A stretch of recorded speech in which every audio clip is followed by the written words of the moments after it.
आ जाए hierarchical clustering.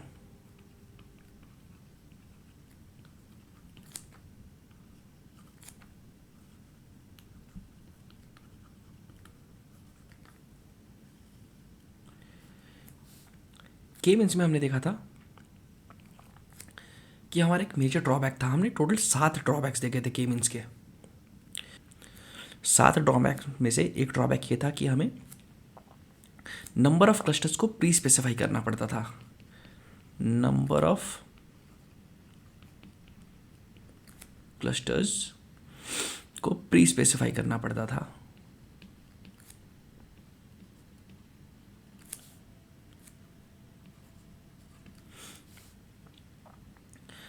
तो ये प्री स्पेसिफिकेशन इतना सिंपल टास्क है नहीं जितना दिखता है, इसलिए हमें एक नया क्लस्टरिंग एल्गोरिथम को इंट्रोड्यूस करना पड़ा जिसका नाम था हायरार्किकल क्लस्टरिंग। हायरार्किकल क्लस्टरिंग का एक एडवांटेज ये है कि हमें इसमें नंबर ऑफ क्लस्टर्स को पहले से डिसाइड नहीं करना पड़ता, और दूसरा इसका एडवांटेज है कि ये हमें ग्राफ या फिर ट्री टाइप का स्ट्रक्चर देता है।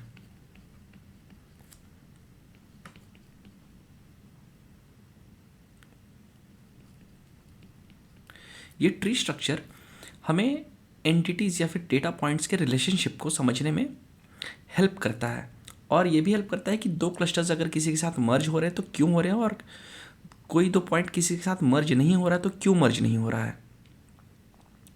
इस ट्री स्ट्रक्चर को टेक्निकल टर्म्स में डेंड्रोग्राम कहते हैं।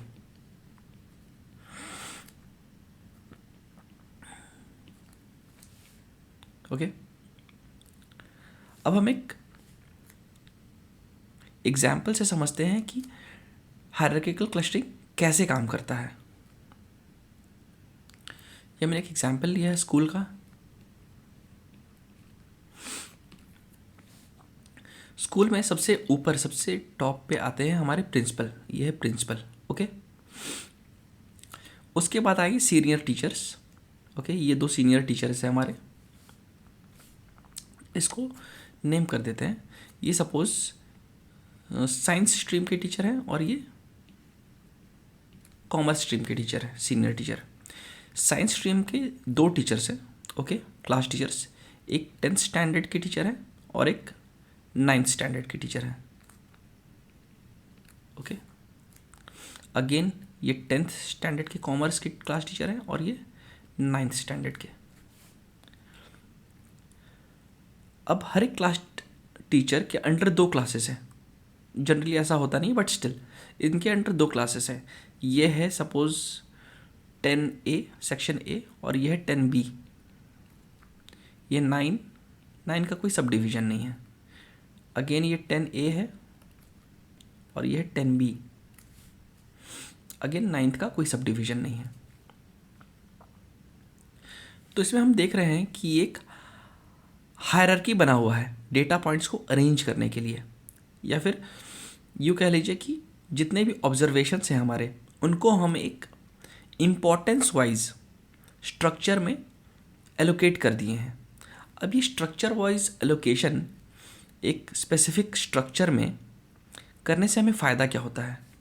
हमें फ़ायदा ये होता है कि हमें पता चलता है कि ये 10A के स्टूडेंट्स 10B के स्टूडेंट्स से कैसे सिमिलर हैं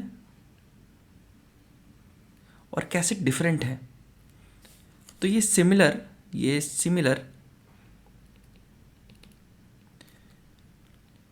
10th के हिसाब से हैं और ये डिससिमिलर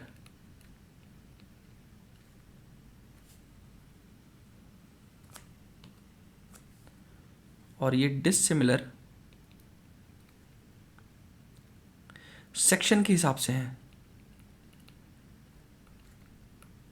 A और B। ओके, सेम केस हम 9th का भी लेते हैं। जैसे मैं कलर चेंज करता हूँ, जैसे ये 9th का एक स्टूडेंट या फिर 9th के स्टूडेंट्स इस 9th के स्टूडेंट से कैसे डिफरेंट है।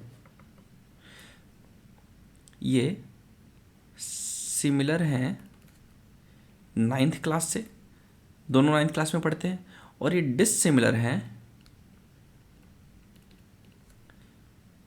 कॉमर्स और साइंस के बेसिस पे।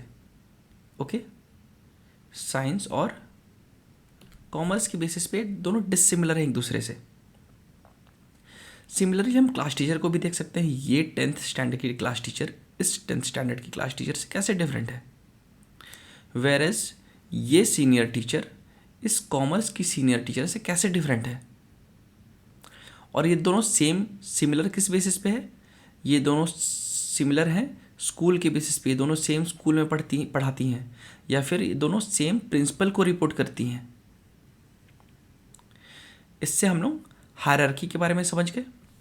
अब ये जो हायरार्की का डायग्राम है, इस डायग्राम को ही हम डेंड्रोग्राम भी कहते हैं। अब हम एक और एग्जाम्पल देखते हैं। सपोज हम एक सुपरमार्ट का एग्जाम्पल लेते हैं। ओके,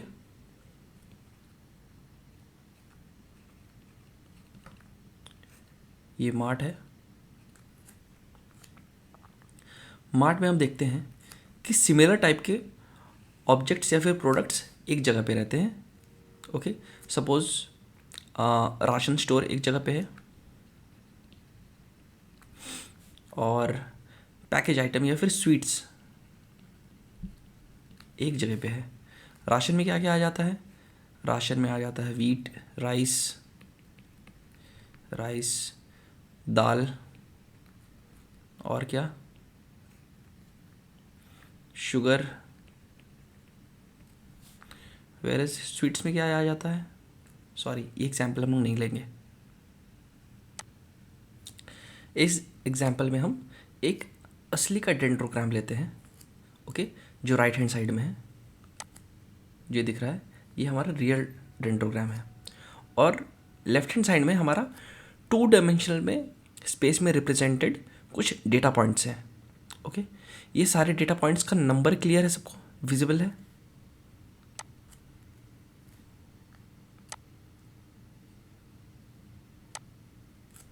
फॉर एग्जाम्पल ये 0 है, ये 7 है, ये 8 है। ओके, अब हम देखते हैं कि ये जो 2D में डेटा रिप्रेजेंटेड है ये हमें डेंड्रोग्राम पे कैसे दिखेगा। सबसे पहले हम देखते हैं 2 और 9 को। ओके, 2 और 9 देखते हैं कि बहुत कम हाइट पे ये फ्यूज़ हो गया है। ये 2 और 9 है क्या, ये 2 और 9 ऑब्जर्वेशन है। कहाँ पे है, 2 ये रहा 2 और ये 9। नीचे में सबसे बॉटम में जो भी हमारा ऑब्जर्वेशन है उसको लिख दिया जाएगा। फॉर एग्जांपल 0 है, 0 7 8, 0 कहाँ है, 0 7 8 5 4 3 2, कहाँ गया 5 5 4 3 2। ऐसे करके सारे के सारे ऑब्जर्वेशंस को हम सबसे नीचे में लिख देते हैं। ओके, अभी लिखने के बाद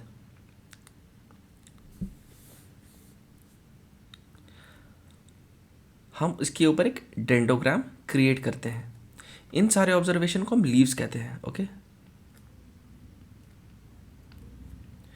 हम देख रहे हैं कि ये जो लीफ है 2 9 11 10 1 6, देख रहे हैं कि ये जो 2 और 9 लीफ है ये सबसे पहले मर्ज हो जा रहा है। यहाँ पे सबसे जल्दी से मर्ज हो जाता है, सबसे कम हाइट पे। हाइट कितनी है, 0.3 समथिंग।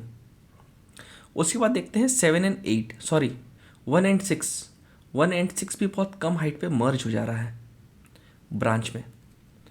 इस ब्रांच से हम ऊपर उठते हैं, 1 और 6 के ब्रांच से ऊपर उठते हैं तो देखते हैं कि 10 इसमें फ्यूज़ हो जा रहा है यहाँ पे। इससे और ऊपर जाते हैं तो हम देख रहे हैं कि 10 में 11 फ्यूज़ हो जा रहा है यहाँ पे। Same is the case with this one. यहाँ पे देख रहे हैं 2 9 के साथ 3 फ्यूज़ हो जा रहा है, यहाँ पे 3 के साथ 4 फ्यूज़ हो जा रहा है। लेकिन इन सब में देखने वाली बात यह है कि ये जो फ्यूजन है ये एक स्पेसिफिक हाइट पे नहीं हो रही है, ये एक डिफरेंट हाइट पे हो रही है। फॉर एग्जांपल 2 और 9 सबसे जल्दी फ्यूज़ किए, उसके बाद 1 और 6 फ्यूज़ किया, उसके बाद 3 और 2 9 फ्यूज़ किया। ओके, 3 के साथ 2 9 फ्यूज़ कर गया उसके तीसरे हाइट पे। तो ये हाइट कैसे हम निकालते हैं,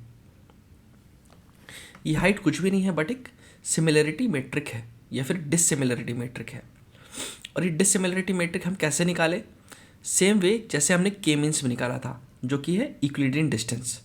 अगर हमारा कोई दो data point two dimensional space पे यूक्लिडियन डिस्टेंस के बेसिस पे अगर वो नज़दीक है, जैसे कि इस केस में हम देख रहे हैं 2 और 9 जो है वो यूक्लिडियन डिस्टेंस के बेसिस पे नज़दीक है एक दूसरे से, ओके। इसलिए 2 और 9 सबसे कम हाइट पे फ्यूज़ हुआ। अब 2 और 9 के जस्ट बगल में 3 है, इसलिए उसके बाद 3 फ्यूज़ हुआ। अब यहाँ के देखते हैं 1 और 6। 1 और 6 में कितनी दूरी है? ऑब्वियसली 2 और 9 से थोड़ी ज़्यादा दूरी है। 1 और 6 में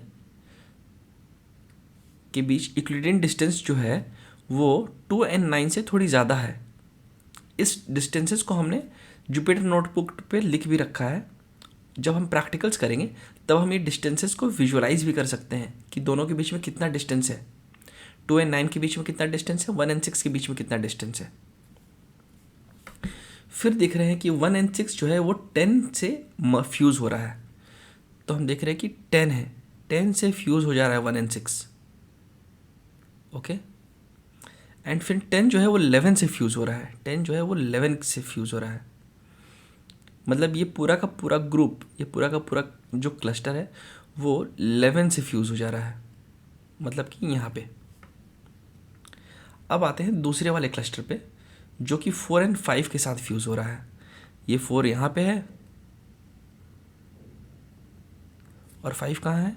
5 यहाँ है। 4 यहाँ है, 5 यहाँ है। अब हम बताते हैं 0, 7 और 8 पे।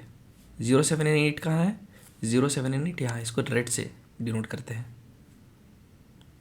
0, 7 और 8 कहाँ पे? 0, 7, 8, 0, 7 और 8। 7 और 8 ऑब्वियसली 0 से ज़्यादा नज़दीक है, दिख रहा है यहाँ पे। क्यों? क्योंकि इस साइड पे मर्ज करता है 7 और 8। 7 और 8, ये रहा 7 और 8। अब 7 और 8 जो है वो 0 से बहुत नज़दीक है, ये दोनों, ठीक है। तो हम देखेंगे कि ये लो लेते हैं,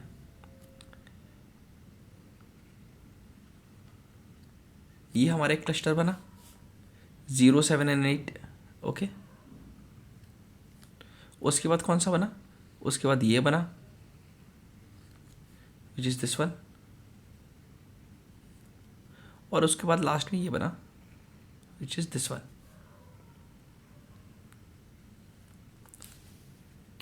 अब इस डायग्राम से दो चीज़ें समझने वाली है। पहली एक कि अगर 5 और 8, 5 और 8 को देखिए, 8 ये है और 5 ये है। 5 और 8 अगर डेंडोग्राम में अगल बगल हैं तो इसका मतलब ये नहीं कि 5 और 8 सिमिलर हैं एक दूसरे से।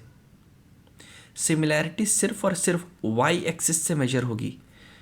अगर वाई एक्सिस ये है, अगर ये डिस्टेंस